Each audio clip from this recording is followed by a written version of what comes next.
Bonjour, toujours les histoires pour Marie. Maintenant, je vais commencer la cabane magique, la série des cabanes magiques. Donc, on est dans le tome 1, La vallée des dinosaures. Et c'est de Mary Pop Osborne. Bon, je crois que tu les connais un peu, Marie. Donc voici, je te présente Léa, se prénomme Léa, elle est âgée de 7 ans, elle habite près du bois de Belleville, elle a un caractère espiègle, elle est curieuse et son signe particulier ne manque jamais une occasion d'entraîner son frère Tom dans des aventures mouvementées sans se soucier du danger. Et donc il y a son frère Tom, qui a 9 ans, qui habite aussi auprès du bois de Belleville.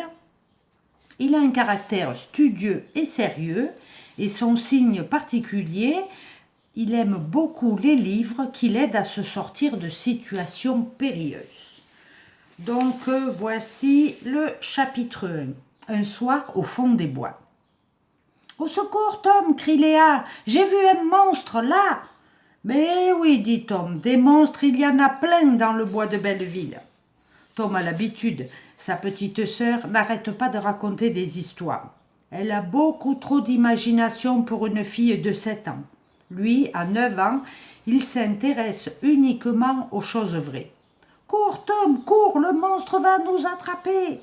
Léa s'élance sur le sentier à toutes jambes, comme si elle était poursuivie par une horrible créature, tandis que Tom continue de marcher tranquillement. En levant le nez, il voit que le soleil descend derrière les arbres. « Léa, reviens, c'est l'heure de rentrer !» Mais Léa a disparu. « Léa !» Pas de réponse. Tom appelle plus fort. « Léa !» La voix de sa sœur lui parvient du fond d'un fourré. « Tom, Tom, viens voir !» Le garçon presse le pas en grommelant.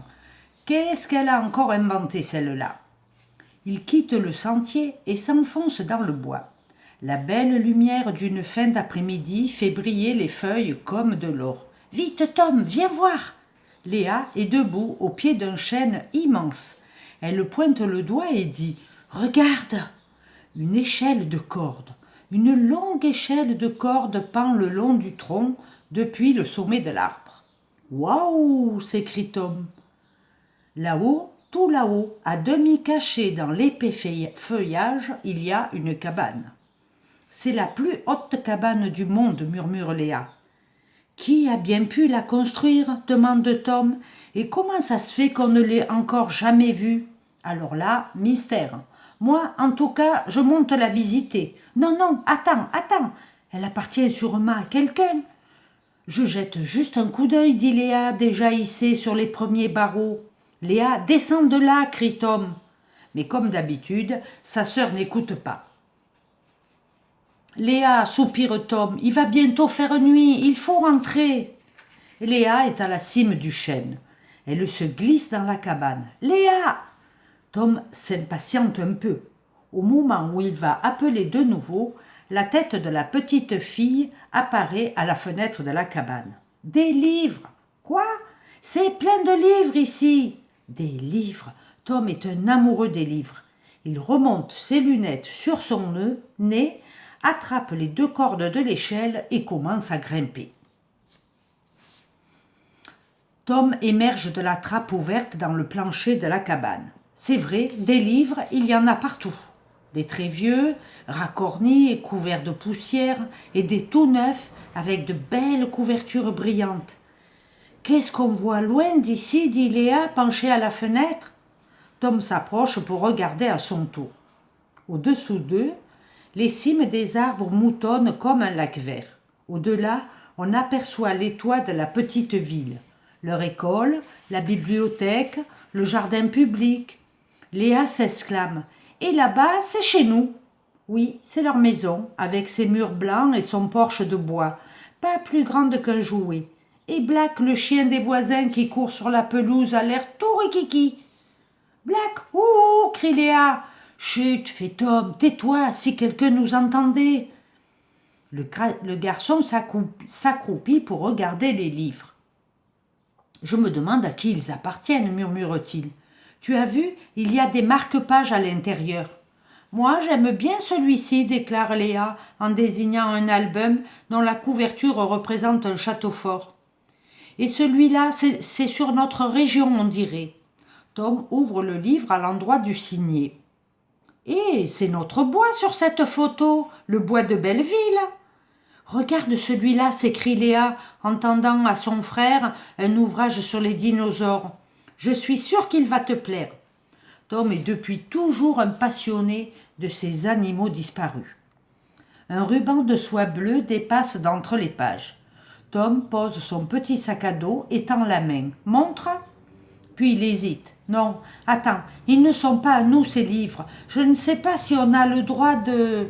Mais tout en parlant, il s'empare du volume et l'ouvre à la page marquée par le ruban. Une image apparaît, celle d'un reptile volant comme il y en avait sur Terre il y a très longtemps. Un ptéranodon. Un ptéranodon. Tom est fasciné. Il passe son doigt sur le dessin des grandes ailes, semblables à celles des chauves-souris, et soupire. Waouh! Si j'avais la chance de voir une bête comme ça en vrai. C'est alors qu'un brusque coup de vent agite les branches. Les feuilles frémissent. Tom lève le nez, étonné.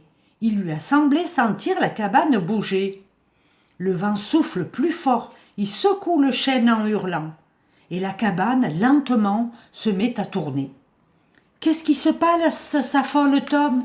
Viens, crie Léa en tirant son frère par la manche. Dépêche-toi, on redescend. » Mais ils n'en ont pas le temps. La cabane tourne plus vite, encore plus vite, de plus en plus vite. Elle tourbillonne comme une toupie folle. Pris de vertige, Tom ferme les yeux. Il s'agrippe à sa sœur. La cabane va se décrocher, elle va s'envoler, elle va... Et soudain, tout s'arrête. Tout se calme. La cabane ne bouge plus. Le vent ne hurle plus. Tom ouvre les yeux. La lumière du soleil couchant glisse à l'angle de la fenêtre. Léa est là, à côté de lui. Les livres aussi sont là, et son sac à dos par terre. La cabane est toujours en haut d'un chêne. Seulement, on dirait que c'est un autre chêne. À cet instant, Léa pousse un cri strident en montrant la fenêtre. « Ah ! Un monstre, là !»« Arrête un peu avec tes histoires, grogne son frère. Tu crois que c'est le moment ?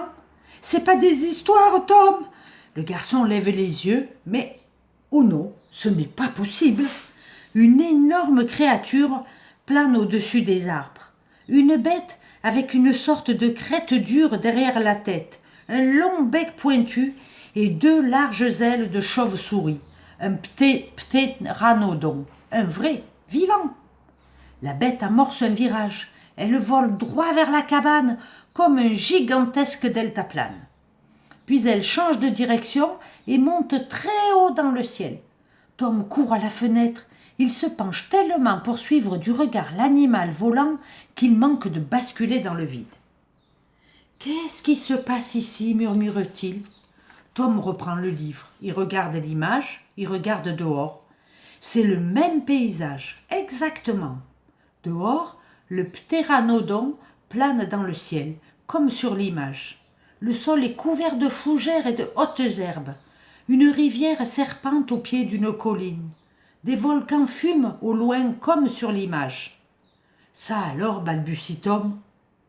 Le ptéranodon descend lentement et vient se poser au pied du chêne.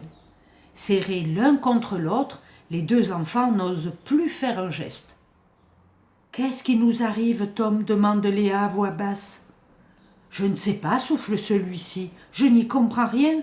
Je regardais cette image dans le livre et tu as dit, si j'avais la chance de voir une bête comme ça en vrai, alors il y a eu ce drôle de coup de vent et la maison s'est mise à tourner comme une toupie.